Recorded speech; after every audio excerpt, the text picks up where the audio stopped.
Sambo dan Putri kompak nangis. Bribka RR ungkapkan duka cita saat momen sidang kasus pembunuhan Brigadir J.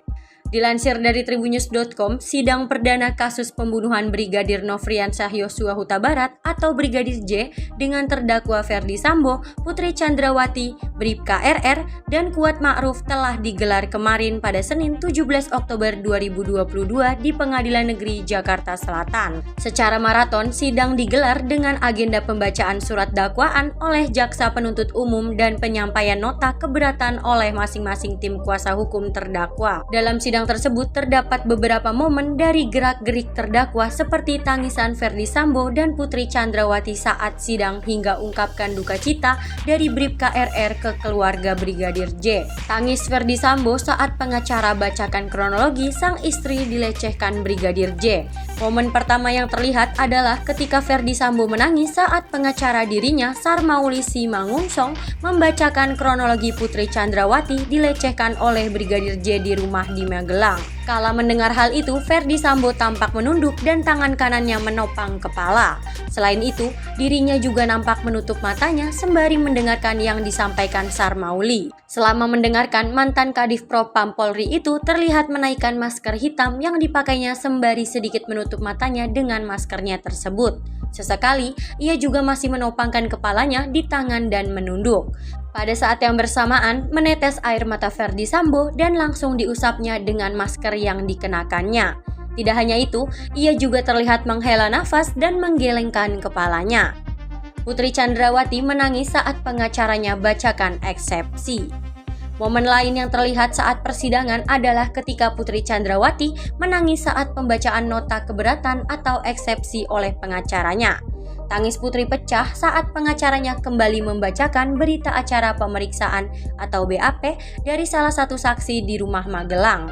Pada momen tersebut nampak Putri menghela nafas beberapa kali sembari menyimak BAP yang dibacakan oleh pengacaranya. Dalam eksepsi yang dibacakan, Putri disebut ditemukan tergeletak di depan kamar mandi dengan kepala beralaskan pakaian kotor. Kemudian, asisten rumah tangga atau ART Susi melihat Putri Chandrawati tengah tergeletak.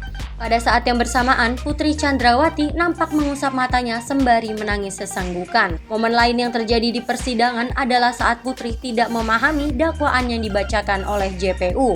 Hal itu diungkapkan Putri ketika ditanya oleh Ketua Majelis Hakim Wahyu Iman Santoso sesaat setelah JPU selesai membacakan dakwaan. Putri menjawab dirinya tidak mengerti atas dakwaan yang telah dibacakan JPU sebelumnya. Akibat tidak mengerti, Wahyu meminta JPU agar kembali menjelaskan dakwaan Putri. Kemudian, JPU pun menjelaskan secara singkat terkait dakwaannya kepada Putri. Selanjutnya, JPU menjelaskan terkait isi dari pasal yang disangkakan kepada Putri Chandrawati. Lalu JPU juga mengatakan peran dari Putri Chandrawati terkait pembunuhan terhadap Brigadir J. Kendati sudah dijelaskan, Putri tetap tidak mengerti dakwaan dari JPU.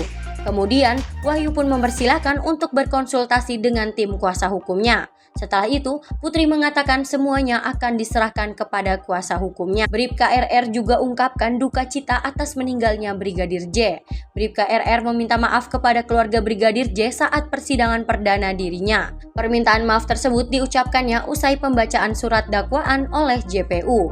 Awalnya, kuasa hukum Bribka RR, Erman Umar, meminta izin kepada Ketua Majelis Hakim untuk kliennya mengucapkan sesuatu. Lalu, Ketua Majelis Hakim bertanya kepada Bribka RR.